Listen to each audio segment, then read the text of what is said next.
Maing adlaw kining minahan. Andayin my life as a full-time mom / makeup artist / content creator. Uy, laban. It's another day, another video na po tamang inahan. So kanin siya nga video is karon ni siya nga week, no? Pagka Tuesday ni siya sa morning. Kay every morning basta tingklasi ang kuya kamera mabili na ni ako anak mabay. Unya pagkahapon ani nagpahilot mi kilanhod man akong anak lagi. So makita ninyo nga lang luya nang iyahang mata, no? Kay nagipon man gud siya. So bisan nasakit na siya hala nanuray gid gihapon mi. Kay kalipay gud na nilang mo anhimig park. Kay nagpahilot man nagimigikan. So amo na lang po ni gigrab na lang po nila mo ang pag-anhi para makalanghap sa ni sila og hangin niya maka duwa sa kadyot din hiya. Hala paning kamot og todo din na inahan ka para kalipay na sa mga anak. Kay kung anak babae dito sa balay Ginoo ko na pull-an na siya tuman-aw na ko. Ayuhon na lang taglaparo. Uy, laban. Kay dili pa man kibo magpedal-pedal ni ako anak nga laki din niya. Kami nagtudtud ana. So nanguli ra pud mi dayon adto tapos pagka morning ani mo na nag-andam na pug kay klase sa kong anak laki. Bali exam day nila karon adlaw. So kalayo pa man ang oras mo na naglimpyo sa anay ko. Kay kani among sofa cover no arang hugawan na gitaw lama pa kay lama. Mura na siya traputan aon kitungod ani ako mga anak magkaon din na ang anak ipang pagtrapo. Humana man ako gipakaon ako anak nga laki din is mama ni nagpakaligo anak kay nang limpyo mo ko gikan tapos nanhod maguna ko anak nga babae. Wala pa to gilantan akong anak nga babae so ako nagpakaligo anak niya. May ganay no nga upat na kabuan siya nag-eskwela dili na to mi mag-away mag-ilis. Wala na ginukuray nga mahitabo. Uy, laban. So before jud ko mag-start og limpyo ngani ko nag-ilis kay para presentable sa tatan-aw ninyo. Dili kay ang gigulay inyo makitaan. Uy, laban. Minom sa ko sa kong kape din hang alas 5 pa na ako gitimpla. So ako sa nigyab-yab ni ako ang karpet dito sa gawas no kay mura na mig na maligya ani og san sa gravel. Huwag na lang maghimo na lang mig halublak aning kalakiha. Uy, laban.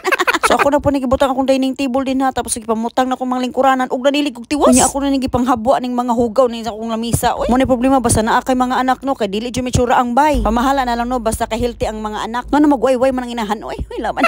Bugi ko na human ang pagtrapo aning lamisa ha kay gihimuman nilang drawingan sa akong mga anak. Nagtuo man siguro sila og ban paper ng anak. Sa tunga-tunga ako pag vacuum din niya akong anak diri ay iya na pug giilog. Kay gusto niya nga siya daw ko ni mag-vacuum. Ingon ko nga nagdali na ko kay daghan pa ko buluhaton. Na makalusi jud kog bata buntag sayo. Uy, laban. Unya kay gibati naman tag-anyag I mean gibati naman tag-kainit. Giuna na kong aircon din naa kay ang naong sa kong anak babae kay namuwa naman taw. Nagmink-mink na mga agi mura na siya siopaw nga naitwas tunga. Og imo tanaw niyang naong mura na siya nagpasyon. Uy, laban. Ako din siya gi-transition din na kay kapoy na ko gilis niya. Kay ako anak nga laki din niya bago pa gid na mahaw na ngay nagpang-snack. Ginoo ko tabang. Mo na ko giingon ninyo nga bago pa ko naglimpos sa lamisa na anak po mga duwaan ni pamuta. Diyos mio marimar. Uy, laban.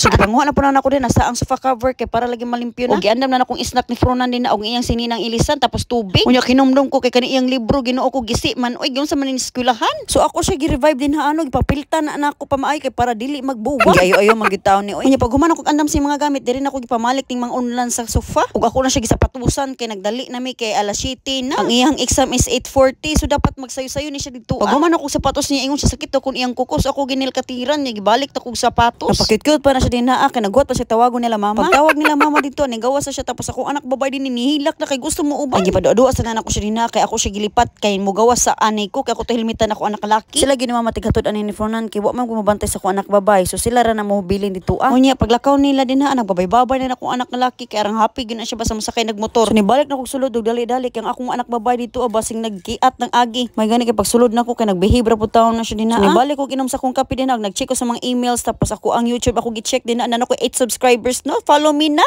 Laman.